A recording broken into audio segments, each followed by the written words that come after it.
السلام علیکم دوستو، کیسے ہیں؟ امید ہے آپ خیریت سے ہوں گے۔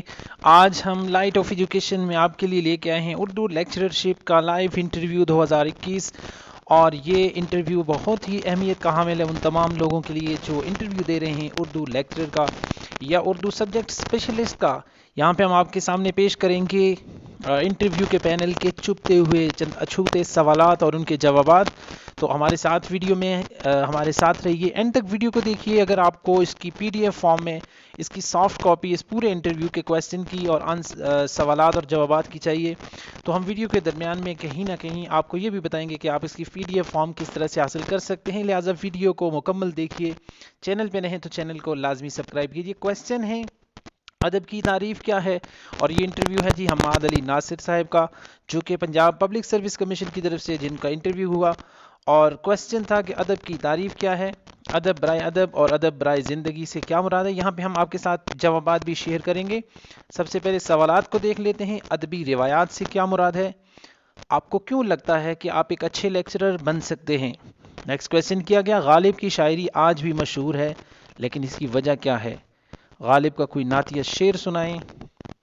نیکسٹ کویسچن کیا گیا، منٹو کے افسانے بو، ایک افسانہ ہے بو، اس کا مرکزی خیال کیا ہے؟ افسانے کے فنی لوازمات کون کون سے ہوتے ہیں؟ جدیدیت نے اردو کی کس صنف کو نقصان پہنچایا اور کس کو فائدہ پہنچایا؟ اور آخری کویسچن کہ میر کے بہترین نشتر مشہور ہیں، آپ ان میں سے کوئی ایک سنا دیں۔ تو ناظرین، اب ہم ان کے تمام سوالات کے جوابات آپ کے ساتھ شیئر کرنے جا رہے ہیں، لیکن اس سے پہلے اگر آپ چینل پہ نہیں ہیں تو ہمارے چینل کو لازمی سبسکرائب کیجیے تاکہ آنے والی اپڈیٹڈ اور علمی ویڈیوز آپ کو ملتی رہیں۔ تو کویسچن نمبر 1 کہ ادب کی تعریف کیا ہے؟ اس کا مختصر جواب، اپنے جذبات کو تمثیلی پیرائے میں بیان کرنا ادب کہلاتا ہے۔ ناظرین، یہاں پہ ہم آپ کو یہ بھی بتاتے جائیں کہ جب بھی انٹرویو میں آپ سے کویسچن کیے جائیں تو آپ نے اپنے جوابات کو مختصر مگر جامع انداز میں بیان کرنا ہوتا ہے، نہ کہ اس کو طوالت دینی ہوتی ہے، بلکہ انتہائی مختصر اور جامع پیرائے میں آپ نے اپنا آنسر دینا ہوتا ہے۔ آپ نے جتنا تفصیلی جواب دیا تو اس کا ایک تو نیگیٹو امپریشن آپ کا پڑے گا پینل پہ، اور دوسرا جتنے آپ تفصیلی جواب دینے کی کوشش کریں گے تو آپ کے اس جوابات کے اندر سے ہی آپ کے اوپر سوالات کی بارش شروع ہو جائے گی، جو کہ آپ کے لیے ادب برائے ادب اور ادب برائے زندگی سے کیا مراد ہے؟ تو اس کا جواب ہے کہ ادب برائے زندگی ترقی پسند مصنفین یعنی تحریک والوں کا نعرہ ہے، اور ان کے مطابق ہمیں ایسا ادب تخلیق کرنا چاہیے کہ جس سے انسانیت کو فائدہ ہو، جبکہ ادب برائے ادب رومانوی تحریک والوں کا نعرہ ہے۔ ان کا کہنا ہے کہ ادب کو محض حظ کے لیے لکھا جائے، یعنی کہ لطف اندوزی کے لیے لکھا جائے، ورنہ ایک مولوی اور ایک ادیب میں کوئی فرق نہیں رہے گا۔ ٹھیک ہے جی، تو یہ اس کا مختصر اور جامع جواب بنتا ہے۔ نیکسٹ کویسچن نمبر 3 تھا کہ ادبی روایت سے کیا مراد ہے؟ تو ادبی روایت سے مراد ہے کہ اپنے پچھلے لکھاریوں کی نقل کرتے ہوئے وہی مضامین دوبارہ باندھے جائیں، یعنی پچھلے جن مضامین پچھلے لکھاریوں نے ادیبوں نے جس طرز جو انداز اور جس طرز کے اوپر انہوں نے لکھا اسی کو نقل کرتے ہوئے اپنے نئے مضامین بھی باندھنا، یہ ادبی روایت ہے۔ اس روایت کو برقرار رکھنا۔ آپ کو کیوں لگتا ہے کہ آپ ایک اچھے لیکچرر بن سکتے ہیں؟ تو آپ اس کا جواب دے سکتے ہیں، کیونکہ میں ادب کی ان باریکیوں کو جانتا ہوں کہ جو ایک اچھے لیکچرر کا وصف ہوا کرتی ہیں۔ اس کے علاوہ میں خود بھی ادیب ہوں۔ اس کے آپ اور بھی کئی جواب دے سکتے ہیں، یعنی کہ آپ اچھے لیکچرر کیوں بن سکتے ہیں۔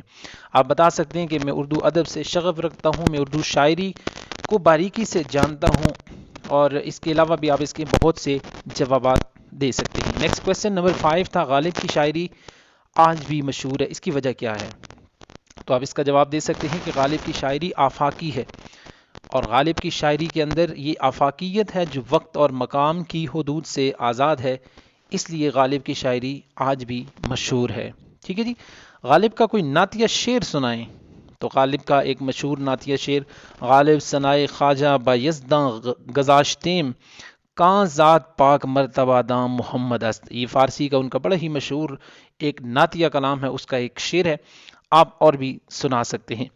نیکسٹ کویسچن تھا جی، منٹو کے افسانے بو کا مرکزی خیال کیا ہے؟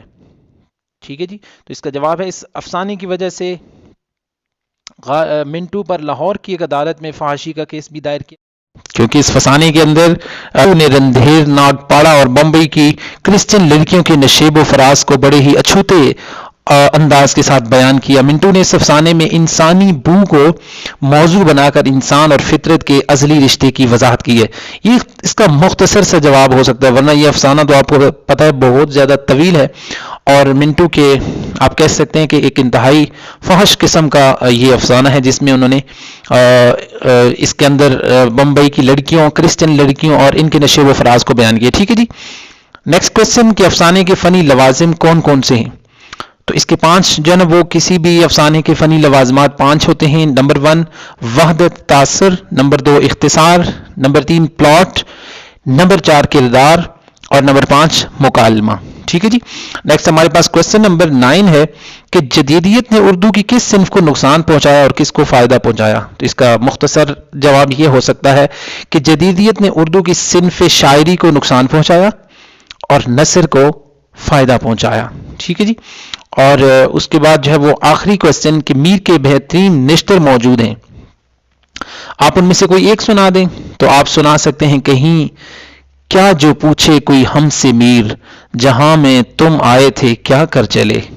ٹھیک ہے جی. خنجر چلے کسی پہ تڑپتے ہیں ہم میر، سارے جہاں کا درد ہمارے جگر میں ہے. تو ناظرین امید ہے آج کی یہ مختصر اور اپڈیٹڈ ویڈیو آپ کے لیے ہیلپفل ثابت ہوئی ہوگی. ویڈیو پسند آئے تو ہمارے چینل پہ رہیے، چینل کو لازمی سبسکرائب کیجیے.